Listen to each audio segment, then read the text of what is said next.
Just gonna wait for that notification. Stand by. Such is love on my end.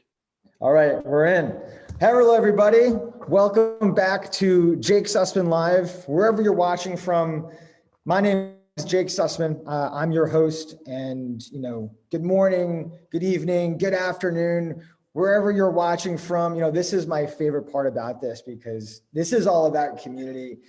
So please let me know where you're watching from. For those of you who don't know me, I'm a Dyslexia ADHD influencer, an entrepreneur, and founder of Superpower Consulting. We're a mentorship firm that connects kids with learning attention challenges to their very own mentor. Now, since quarantine started, I have been interviewing some pretty cool people from all over the world, from parents to industry leaders to doctors to business leaders and people like you and I. Now, we all have at least one thing in common, and that's that we had to overcome adversity at some point in our life. We've conquered it, and now's our chance to share and give back and share those stories, because at the end of the day, our kids are going through this now, and they need someone to look up to. Okay, so Jordan Levin is a very, very interesting man. He's a coach, speaker, and podcaster. Now, Jordan understands a lot about what we're talking about at a cellular level.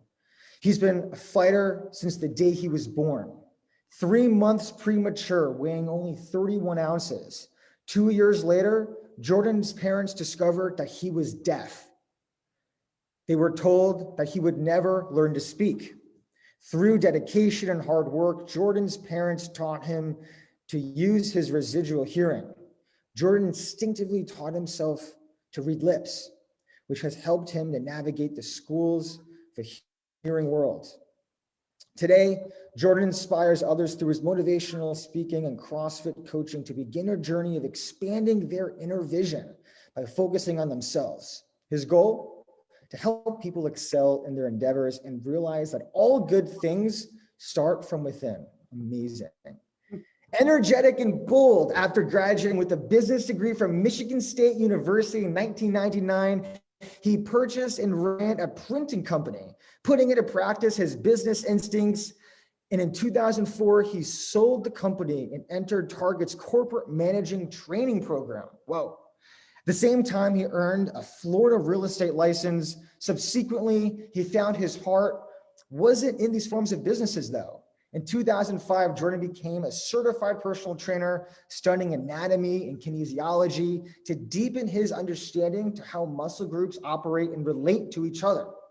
His knowledge of body mechanics is innate. He grew up playing hockey, skiing, and a variety of other sports.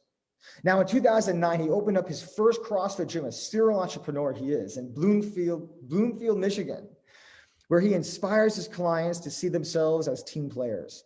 Every day, he motivates men and women to become the best that they can be.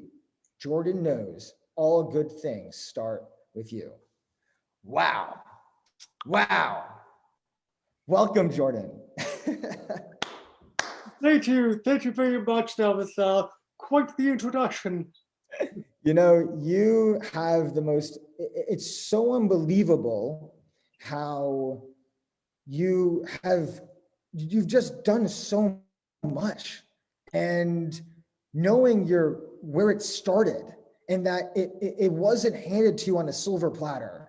And I think for a lot of our parents watching, because most of our parents joining us today are moms and dads of kids who are currently struggling right now, going through a lot of adversity. So you are unbelievably inspiring. And I want to go back a little bit to when you were younger, and if you can just highlight a little bit about your personal story growing up, not maybe fitting in with everyone else, and what was that like for you? Well, that's a great question. And for me, the hardest thing for me is obviously I'm not going to be able to hear everything that is being said, so I always relied on my lip reading. And one of the quickest examples that I can think of, when I was at Michigan State's hockey camp in the summer, one of the things that I would do was I would tell kids, hey, I can read lips. They go, well, what? You can read lips? And I would demonstrate how far down the hallway I could read someone's lips. and the kids thought it was one of the coolest things ever. But what I realized is that one way that I was able to adapt to the situation to get people to, I don't want to say get people to like me, but it was kind of my way of overcoming that obstacle to allow me to become part of the group. So my lesson for parents and kids is to understand that I'm not going to use the word disability, but I want to use the word ability. How can Mm. we take the ability and capture that ability and magnetize it a little bit and not focus on the disability portion of it? Now, has the label ever held you back when you were younger? Uh, for me personally, no, I've never let that stop me. Now, granted, there may be other forces from the outside. Maybe I was made fun of. Maybe people, made fun of my speech or how I talk or whatnot. But I didn't let that bother me. I was so quick to adapt to the situations, and probably because I couldn't necessarily hear, perhaps that saved me a little bit from the trauma traumatization of that where somebody else who's hearing might take that much more personally. Mm. Yeah, I growing up, there's so many different ways that we as kids navigate obstacles, and so you grew up deaf, right? Was that now, can you hear at all or can you not hear at all? So I have 90% hearing loss. That means I have 10% residual hearing. With the age of hearing aids, I will probably hear about 40 to 50%. Now, if I get to know you very well, I could probably have a conversation with you on the phone, and my hearing percentage might come up to 70%. So it depends on the level of residual hearing. If somebody is truly 100% deaf, they are obviously not going to be able to hear anything at all. So for me, I was fortunate enough to have that 10% with the aids of hearing aids. As I've said before, I was taught how to listen. I was taught how to speak. And the whole learning to listen is another whole story. But I can get into that another time. I think that you're saying something so interesting here, because there's one thing to speak, but also to listen. And I feel a lot of our kids today are struggling to find their voice. Everyone is struggling to find their voice. And for you, you literally were trying to find your voice. Sure. Were you ever when were you told that you would never be able to speak, or was that told to your parents? Like, was that kind of just in the conversation, and was that your personal determination to say, I'm going to do this no matter what? Great question. So to back up to what I was born, I was 11 inches and 31 ounces. And at that time in 1976, there was not any specific hearing testing that they did at that time. So the doctors said a couple of things. One, I have a 10% chance of survival. Two, I might not be able to hear, speak. I might have some physical disabilities and whatnot. And basically from that point, I was in the hospital for the first 4 months of my life. I was on a respirator. I literally was laying down 11 inches long, laying in a respirator. And basically there was a lot of struggles. I had probably 3 or 4 different very serious surgeries that happened during those 4 months. And from my understanding, from what I've been told, I was about to come home from the hospital, and I had to I had to have a quick surgery, otherwise I might not have made it. Point is, I made it through, and I'm trying to answer the question to the best of my ability, but there's a little bit of a backstory that kind of goes with that a little bit. So uh, the focus was on my physical development for those first couple of years because they were told that my dad was so adamant about comparing me to other people and other kids, I'm sorry, other kids to see where my development was. And I had a little bit of developmental issues during those first couple of years. So because of that, it's very possible that they missed the speech and language and hearing portion of what a normal kid would be able to absorb without hearing. So basically, when we found out about my hearing loss when I was around 2.5 years old, obviously this is a very, very, very devastating thing for any parent to hear. Oh, by the way, just saw this death. And I mean, I don't remember it, but I'm thinking in my head how traumatizing that situation was. And when they found out about it, my parents decided, okay, what are we gonna do to teach this kid to be as normal as possible? And I hate to use the word normal because there is no normal. Every one of us are our own unique individuals, and I want everyone to understand that part.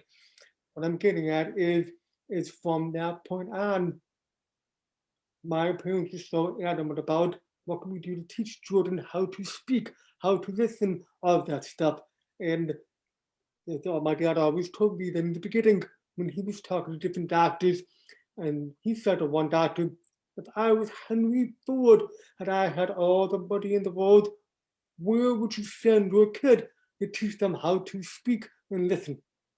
And then that's from there that became their driving force of how they were going to get me to where I wanted. Wow. So And that took you all the way through. I mean, to have parents that were so determined to work with you, and what was it like, what was that like for you socially growing up? that's a great question. So I've been very fortunate to have a wonderful group of friends that I've been friends with ever since elementary school. It is a group of guys that were all my best men at my wedding. I was their best man at their wedding and so forth. So growing up for me, it was, I think I was just like any other kid. I did not feel that I had a hearing loss. I was always taught to go ahead, go out, play, have fun, play your sports, go have a good time. And don't get me wrong, being in school was obviously very complicated, but my parents did a wonderful job of something what I call time management. And they basically figured out a way to help me excel at so many different things and go out. I used to play roller hockey with my buddies, play hockey, baseball, all the different sports. I never felt like I had a disability. I felt like I had lots of abilities. You know what I mean? And I think that for the parents watching, and if you're watching this, I really encourage you to listen carefully and ask questions to Jordan, because a lot of times our kids, we go through different obstacles growing up, and it's to have that kind of support system, both socially and also as parents, to be there for your kids during some of these most challenging times. It's challenging, but it's what it's really what we need. So first of all, I just want to recognize you, Jordan, for again sharing your story and doing this for those who may not have their voice, because it's hard to find your voice, Okay. and literally, but also spiritually and personally, and having that ability to share, it's scary. It is. At what points when you were in school were you always did you go to private school? Did you go to public school? What was that like? And I guess you didn't really raise your hand in school, right? Or how did you advocate for yourself? I absolutely love that question. Basically, I went to all public schools, elementary school, middle school, high school. Went to Michigan State. I've always been in the public school system. And one of the first hurdles in terms of education that I don't really remember this. Again, this is what I've been told. That when I was in elementary school, the principal at that time didn't want me to be in that school. And how do you think my parents took that? Mm. I mean, come They on. didn't take that. Right. So they were so basically forceful. And I don't remember the whole story, but it was something like they wanted my parents to sign off on something. And my dad wouldn't sign off on something. We were able to get me into that school. So that was the first hurdle of getting me into that elementary school. And then from there, like I want the viewers to understand something. When you're a kid, you don't really pay attention to surroundings. You're just there, you're hanging out with your kid friends in school, maybe you pay attention to the teacher, you take some notes, whatever it is. But for me, I was so hyperactive, and I still am. I'm ADHD, and it wasn't until I was about 13 when I calmed down and the hyperactivity kind of came out. But I'm still ADD. My point in case is being good at ADHD, I could never, ever, ever sit still in class. So on top of that, I couldn't even hear, and I couldn't even speak. My speech was not that good. So I have these forces, so many different forces coming at me from different directions, and one of the ways that my parents wanted to make sure that I captured everything that was going on in that class, and I'm talking about elementary school. My mom, with her notebook at the end of each day, would go to each teacher and say, "Hey, teacher, what did you guys do today? This is what we did. Shh, take all the notes." We would then go home and literally go through the whole day again at Oh home. my Except my God. parents, but keep in mind, my dad's working, right? My dad's working. He comes from home from work, and he, boom, right at the dinner table. We are going over homework assignments, everything. And I'm talking about this was through elementary school. And this was all the time, every day in and day out. And here I am, this hyperactive kid who could not sit still, and it was tough. It was very hard on my parents. And for me, what did I want to do? All I wanted to do was to go play with my Want friends. to go play with your friends? Right, exactly. That's what we all want to do. Yeah. So that's kind of, I believe, where that was the beginning of understanding the dedication. Now, remember, we're not just talking about school, we're talking about speech lessons, we're talking about learning how to listen. I hated the speech lessons. Oh my goodness. I hated it. I used to run. I used to run. My dad would have to pull me and say, "Hey, Jordan, sit down. Let's go." Over and over and over and over again. Why did you hate the speech lessons? Oh my gosh, come on. I'm this hyperactive kid. And when my dad's teaching me ma, ba, teaching me synonyms and antonyms and all these, pronunciation, understanding how to properly, have the right tongue placement for certain words, things like don't over talk and talk with my mouth open. So one of the things he did, and one of the things he did to get me so I didn't talk with my mouth too open is we should probably call social services on this one. He would take Oh, masking tape from my forehead over my nose, over my mouth, under my chin. So I learned how to talk like this while having intonation. That's oh, how to do. Yeah. So that's just one example. wow. So, how did you explain this to your friends? And the reason why I'm asking is because for kids that have special needs, or for kids that need to be taken out of the classroom because if you have a learning difference, you need that those extra times and that extra attention. How did you explain this to your friends? And they were all hanging out playing football outside. You had to go to speech therapy, speech lessons. So what did you say? I'm going to be straight with you. I honestly do not really remember having this conversation with my friends because I don't want to say because it was so traumatizing. I'm not saying that. It was the dedication of my parents, and I'm obviously very thankful for that. But I'm trying to think in my head. I truly do not remember having specific. I mean, I'd have to ask my buddies and ask them, but I don't remember having any specific conversation saying I got to go to speech lessons because I never really talked about them. And it was just like I said, those buddies of mine, they accepted me for who I was, and there was never any Those are question true of friends. Those are true friends. yeah, It's those are people that you don't have to be someone else to be accepted. correct. I like that's exactly right. And I've said this for years. I love what you said. Just said that. That was great. Just be who you are, and the people you will attract the people that you want to be that you want to be around. In a sense, Absolutely. it's so hard. It's so hard to hide and kind of get yourself in a little bubble. And I'm sure there's parents and kids out there that's happening too.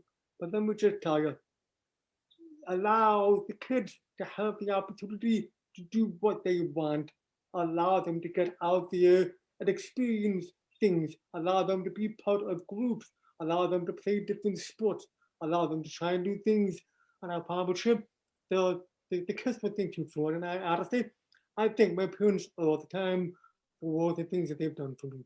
And you know what else too, just to add on top of that, if we could remove any labels aside, just put them aside for a minute. Any disability, any restriction, Mhm. let's really look at our kids. You know, your parents, Jordan, and correct me if I'm wrong, but they saw who you were as a whole. Mhm. You love hockey, well, you going to go play hockey, you know, and you had to wear a mask because it's probably hard to see lips when you're, you know, when people are saying pass over here and all of the different plays. Yes. So Oh, God. no, I just I think there's just there's a there's a lot to that. Yeah, keep going. I want to know what you're gonna say. You're on it. So when you mention hockey, uh, so for me, I love hockey. I've been playing hockey since I was 5 years old. And the story is, I don't remember the story, but it's so easy for me to adapt to situations. Okay, don't get me wrong. I know that it's not a very typical for kids, but I adapt very easily. My point is that my first game playing hockey, I don't remember exactly how old I was. The story is that my parents were so worried about what I'd be able to hear the whistle when the play stops or is in Oh, effect. interesting. Right. So you don't think about those things, right? But my parents thought about those things. And the point is, when the first whistle blew, I turned around and I knew the play stopped. So that was my adaptation to that. And they did the room for me in that sense. But the truth of the matter was, I was totally fine. I was totally fine. And I love, as much as I love hockey in sports, it's a great team sport, and there's a lot to learn from playing team sports. It's the whole camaraderie of having that group of kids. But it goes back to the previous question again. Those kids I never met before, right? I became best friends with them again. They accepted me for who I was playing hockey. And Right. I got plenty different hockey stories, but that's just one of them. No, I mean, I think it's good. I mean, finding an outlet. You had an outlet. You had an outlet. And this is something that I talk a lot about. And I would love to learn more about what your outlets are. Something that we share at Superpower Consulting is that have we put an emphasis with our kids on discovering the activities that they rely on, that they need to help them feel in control when they're at a loss of power, right? When the whole world may seem like it's crashing them and they're just alone. What's that thing that they're going to gravitate to? Mhm. And for you, it seemed like it was hockey, It was. right? Were there any other outlets? Like for sometimes it could be something creative or something that's a passion. What were some of your outlets growing up that gave you the confidence to grow, to be able to find your voice? Uh, well, so if we're talking about sports and whatnot, hockey, water skiing, snow skiing, baseball, tennis. I mean, I play all the different sports, and for me, and I've said this, I've realized this as I've gotten older.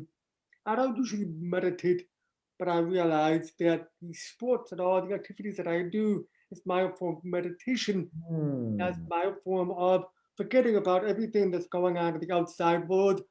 I'm in the moment. I'm focused on hockey, or on water skiing, or whatever it is. I'm very, I'm, I'm very well rounded when it comes to sports, and that's my passion from that push. So for me, I loved to go to the Red Wing games, take his games, playing my own games because they got me away from the daily hardships of learning how to speak, learning how to listen, all of Right. those things. Right. Find your outlets. That's what we're saying here. You got to have your outlets. And you have to know what they are and why you need them. Did you know that you needed hockey that gave you confidence, or was it just something that you loved? I grew up with my father playing hockey, so he was kind of my role model in that aspect. So he put me on skates, and I obviously fell in love with it. So and and that's the thing. Like I remember playing all my hockey games and stuff. I absolutely loved playing. Even now, I play once a week. I can't wait to go skate. Wow. Okay, so I want to know, there's been a lot of your life, right? We're talking a lot about your younger years. And I want to transition a little bit. And by the way, for our audience, if you have questions, please feel free to ask in the comments below. There's about a 10-second delay. So I'm monitoring the comments here. So please feel free to ask. This is a really great opportunity to talk to someone and to seek guidance from someone that literally was looking for his voice and found it and had to overcome these different obstacles and turn something that was a disability into an ability here. And that's where we're going to transition to. How, where did you or two things. At what point did you realize that the disability became an ability?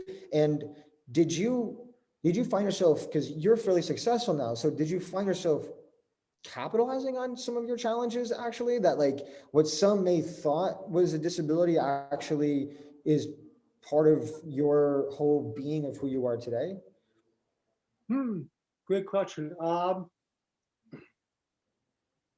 just asking me, at what point did I realize that this disability is, in a sense, became more of an ability? Yeah, and then how that led you to pursue where you're doing professionally today. Okay, Yeah.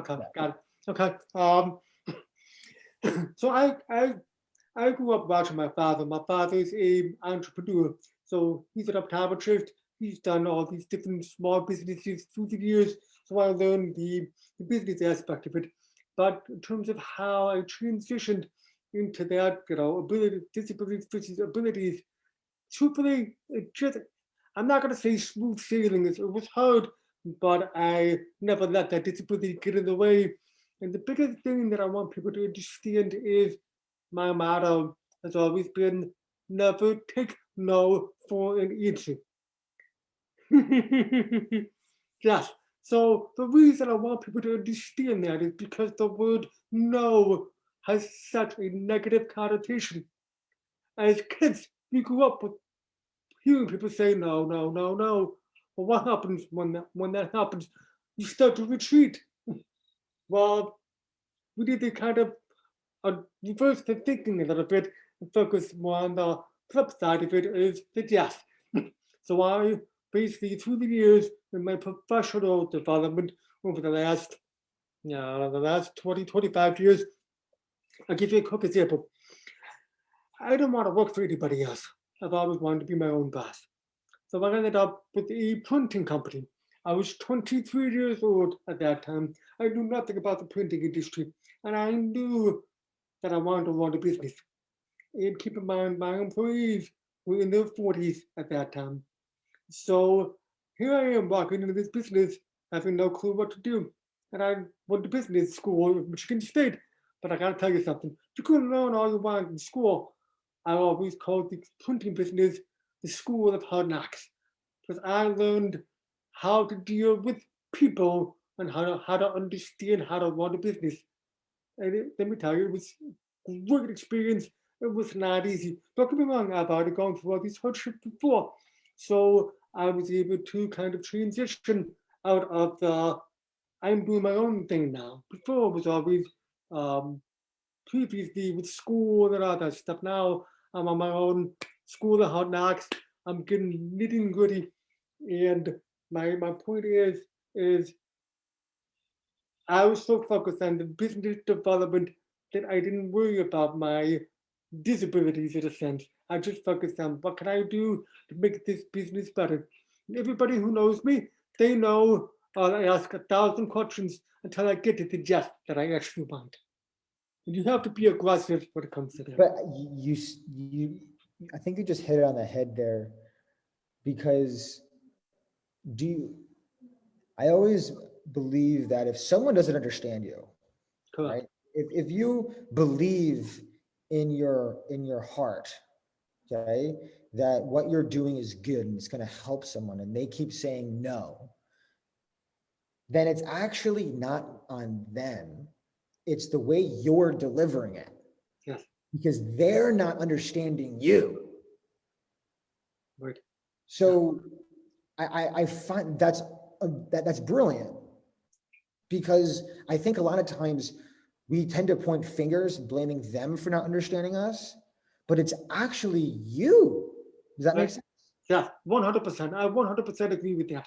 And that's a great lesson for everyone. I absolutely agree with that, because it's, I've said this, and that's kind of how I came up with the whole motto of all good things start with you, because there's so many external factors.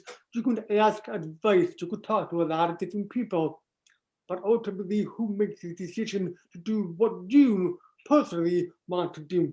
It's yourself. That's Right. how I look at that. Right. Yeah, we actually just had some of the comments here, Okay. that actually someone watching is saying that her oldest is deaf. So we're gonna see if she's open to share some of her story um, with him, because she's a parent, and I think everyone has different challenges, but at the same time, it's a similar struggle that we go through. But I don't want to just say struggle. It's not always like a bad thing. It's like they're hidden gifts that we just have to learn how to maximize. Does that make sense? So now you run this podcast show. Good. Tell me about this.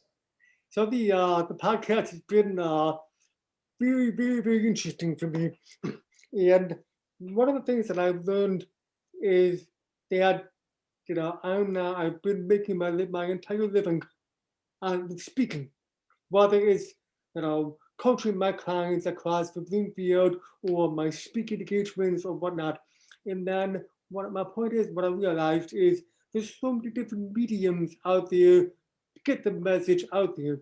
And what I'm learning is not just my personal message, but I'm learning from the stories that I'm interviewing, just like you're interviewing me, and I'm sharing my personal story. It's the other way around. What I'm learning is there's so many unique stories, and by me listening is the key word, guys. Listening is listening and understanding what people are going through, that you can empathize with them. And that's another thing that I learned from a young age, is how to be empathetic towards somebody else, and how I was able to use the empathy back and forth when I was meeting new friends and meeting new business people. I always try to empathize with them when I use my own personal stories of growing up with a disability to kind of acknowledge that I understand what they're going through. And I think that made me very open and adaptable to different situations. So back to the podcast is I didn't even think about doing a podcast. I was talking to my business coach, and I was trying to record me talking about a story, and I kept screwing it up. And he said, just do a podcast. Okay, within 2 days, I set up a podcast. I've been doing podcasting now for 2.5 months, and I've done 27 episodes. Yeah, I'm excited to share your podcast on our Facebook page so that people can hear it and hear your story, and hear you interviewing other people and hear their stories, because this is why I'm doing this, is to provide a platform for people to hear stories and to understand that they're not alone.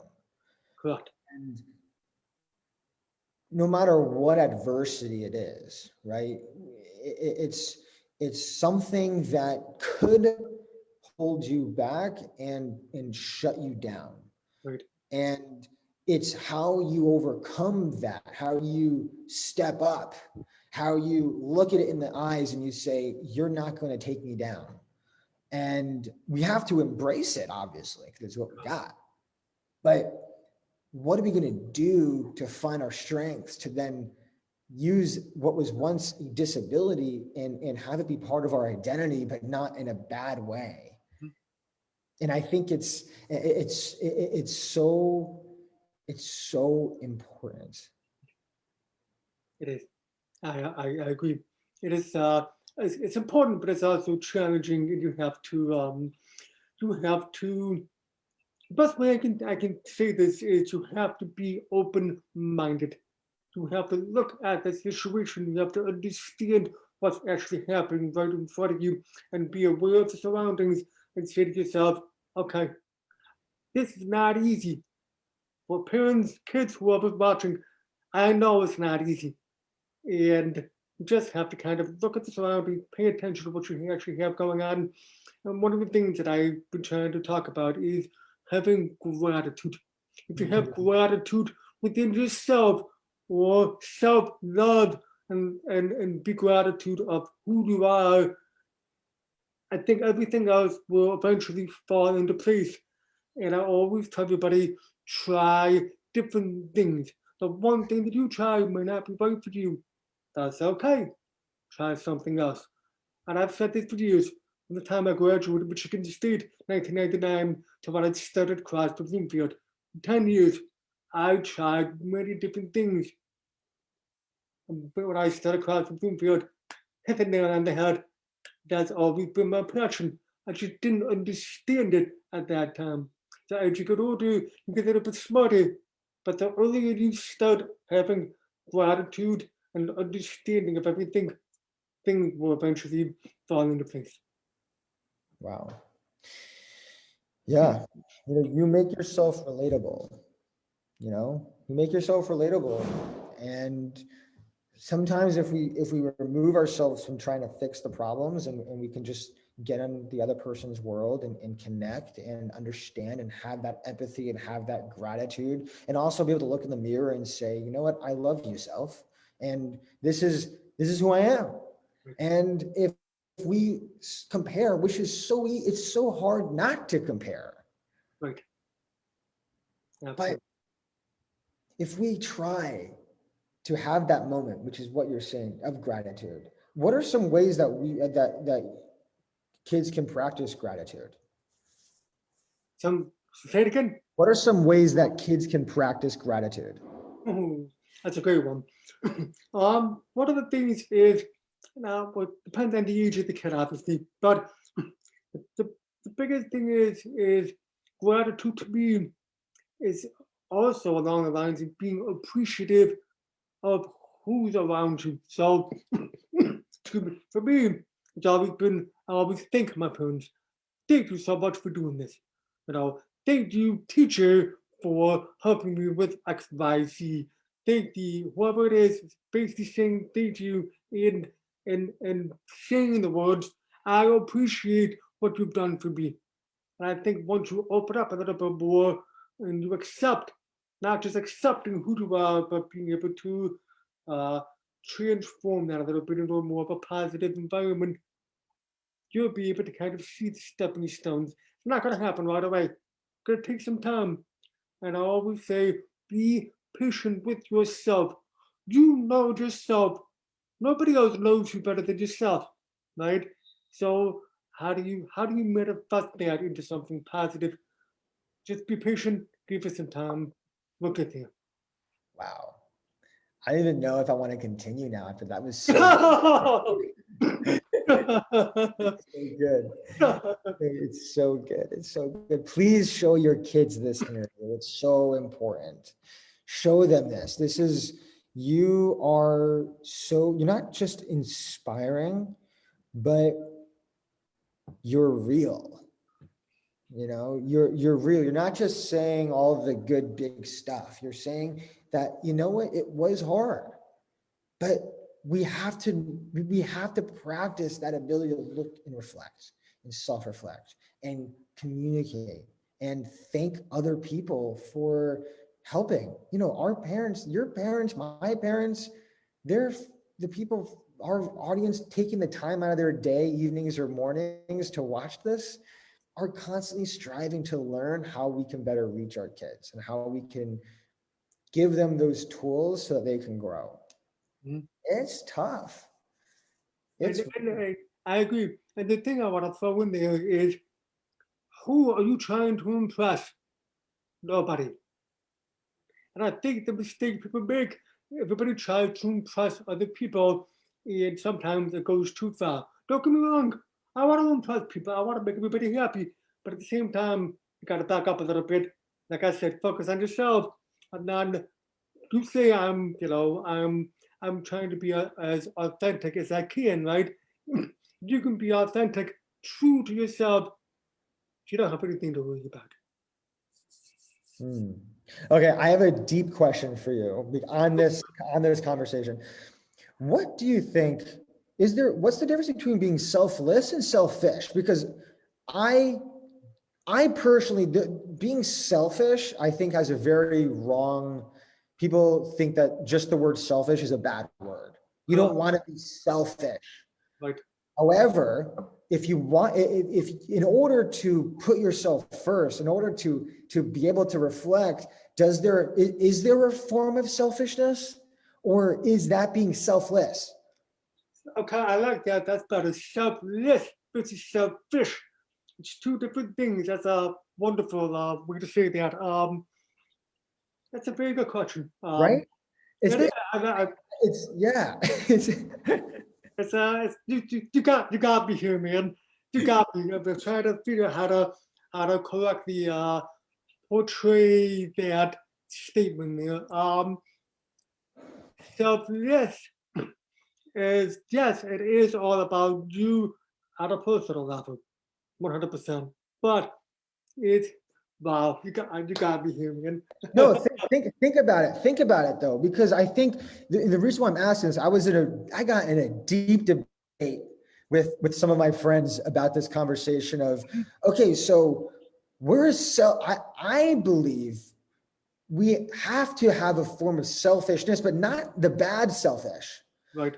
For example, and this may be an extreme example, and correct me if you feel like you disagree or anything, or if you're watching this and you have a different opinion, please share it. But take love, or maybe just take a friend.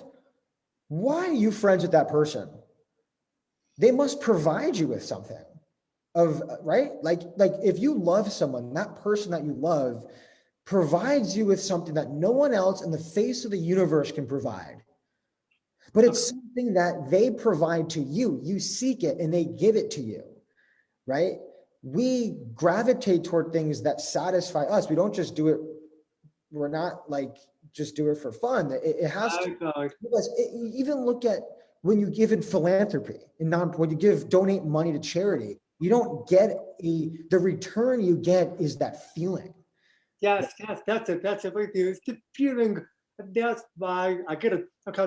So that's why people continue to do the things that they do, because of the feeling that they get.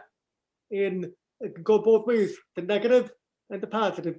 And the negative, unfortunately, people who attract themselves with the negative, unfortunately, gets negative. But on the flip side, I love the way you explain that, because it makes perfect sense. Is, when I look at, my friends or my family or my wife, for example, my wife's a wonderful person. She will, give her, heart off the sleeve. I mean, that's part of it too, is my friends, my family, they know I will do anything for them, and vice versa. So I think that's part of the selfness part of it, is when you find those people and you know yourself well enough to know that's the type of person you want to be with, you don't even have to talk about it. You just know. Just as much as my friends, I haven't seen my friends in quite some time, because of the pandemic. When we get back together, no big deal. When we can, hugs and kisses, and right back where we left off. So that's, I agree with that. There you go. Yes. I like it. Cool. Thank you for that. Thank you. Okay, two more questions. Okay. First is, what is some advice if you were to go back to younger Jordan? What advice would you give him? Oh, If you were to go back to younger Jordan, and I'm not just talking about random age, I'm talking about go back to like that lowest point growing up. What advice would you want to give younger Jordan? the first thing that comes to mind is uh, don't worry, be happy. Don't worry, be happy. Because we tend to bottle up the worrying of a lot of things. And when I think about it, like obviously I still worry about things now. We all do, but I've learned as an adult to really take that for what it is. And I've learned now to be able to filter out the noise in a sense that I could focus on the things I need to focus on. And it's made everything a lot easier. Granted, when you're a kid, that's a lot harder to do. But, I hear about anxiety and depression and all these different things, especially now with the pandemic, there's all these things going on. I think I would tell myself, just get out there, continue enjoying what you're doing, but don't worry about the things that you might have worried about, and just embrace it, enjoy it, be in the moment, enjoy what you actually have going on. When something happens, it's in the past. Where are you right now? You are right here, right? You're right here, that's it. And move on, move forward a little bit is what I would say. Some good advice. I love that. Yeah. And the second question, The second question is, what is your superpower? oh, nobody specifically asked me that question, so that's a wonderful question. Woo! Uh, I am going to say that my superpower is my innate ability to make people feel comfortable around me. Ooh. Okay. Because that's just one of many, but that's the first one that comes to mind while we're talking about it. And because again, I may have a disability, but I don't see myself with that disability. I see myself with all these abilities. So by making people comfortable with me, I've been able to use that to excel in everything that I do in life. Because I know the right questions to ask people to get to where I want, and I do nothing maliciously. Nothing. So if anybody ever comes to me and says, well, you shouldn't have said that or whatever it is, honestly, if I did say something, I didn't even realize I said it. Because I say everything with my own intentions, and my intentions are always good intentions. So I really have not that I don't care what other people say about me. Of course I do, but I don't let that bother me. And I think if you were to ask everybody around me, I would say I'm a pretty warm, heartfelt person. Wow. Thank you for sharing that, Jordan. Thank you so much for joining us. This has been so much fun. Learned a lot about you.